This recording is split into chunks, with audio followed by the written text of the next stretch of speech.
नमस्कार दोस्तों। केपी गुप्ता आपका इस बातचीत में पुनः स्वागत और अभिनंदन करना चाहता है। अक्सर ये सवाल उठता है कि कौन लोग हैं जो बहुत कामयाब होते हैं और कौन लोग हैं जो नाकामयाब हो जाते हैं। दोनों में फर्क क्या है?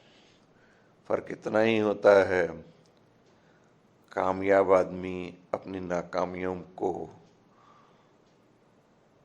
भी दिल से स्वीकार कर लेता है। आज नहीं तो कल सफलता मिलेगी। वो रुकता नहीं है, अपने कर्म के पथ पे, अपने लक्ष्य के पथ पे चलता रहता है। नाकामी आदमी असफलता के किनारे बैठ जाता है, पानी में नाव ही डालता। उसको डर लगता है फिर डूब गया तो क्या होगा। सफल आदमी लगातार तमाम खतरों के बावजूद अपने लक्ष्य पर चलता रहता है। एक उदाहरण देना चाहता हूँ। कोई ओलंपिक में जाता है तो वो उसके लिए सालों प्रैक्टिस करता है। वो 100 मीटर में वर्ल्ड रिकॉर्ड बनाना चाहता है तो उसके लिए सालों प्रैक्टिस करता है, और वर्ल्ड रिकॉर्ड है उससे ज़्यादा बेहतर परफॉर्म की प्लानिंग करता है। और ये एक दिन की यात्रा नहीं होती। एक दिन सुबह गए, ट्रैक पे दौड़ लगा दी और हम 100 मीटर के बेताज बादशाह बन जाएंगे। कई महीने, कई दिन, कई रात आप दौड़ते हैं, दौड़ते की योजना बनाते हैं, शरीर को पुष्ट रखते हैं, तब जाके किसी आप राज्य का प्रतिनिधित्व कर पाते हैं, देश का प्रतिनिधित्व कर पाते हैं या अंतर्राष्ट्रीय स्तर पे पहुंच पाते हैं। तो one gold medal is not a planning of the day, it needs several hours, several minutes and needs a lot of dedication. तो वो क्या चीज़ चाहिए? Stay positive. मैं आपको एक टिप्स देना चाहता हूँ। If you want to be successful, just stay positive for a 5 minute a day.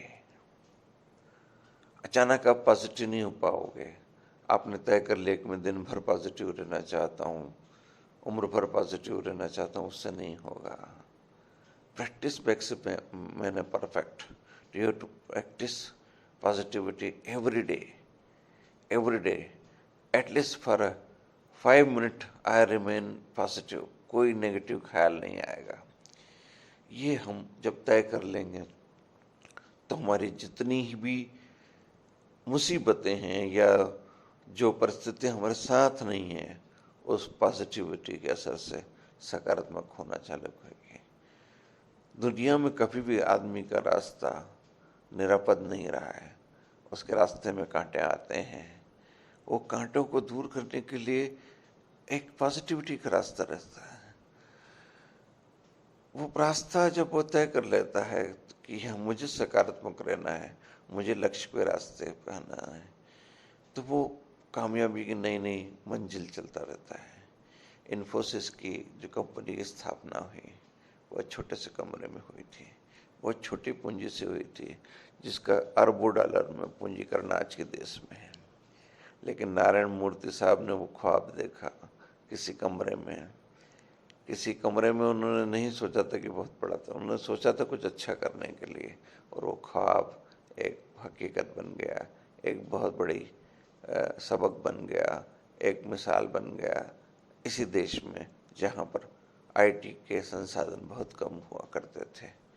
तो कामयाबी का रास्ता कुछ पॉजिटिविटी के विचारों से, कुछ आत्ममंथन के से आता है, और जब हम उस रास्ते को स्वीकार कर लेते हैं, जब हम उस रास्ते को अपना लेते हैं, दिल से अपना लेते हैं, रिग्रेट के तमाम कांटों को दूर करके जब हम दिल से सोचते हैं कि नहीं, it's possible, something is possible, we can do it, हम ये कर सकते हैं, तो आप कामयाबी के रास्ते की तरफ मुड़ जाते हैं। वो कामयाबी का आपका रास्ता न कोई काल रोक सकता है, न कोई रेखा, न कोई कुंडली कोई भी नहीं रोक सकता है। सिर्फ एक ही रास्ता है, कर्म करिए, अपने विश्वास रहिए। Stay positive. K P Gupta, my creativity channel से। Thank you.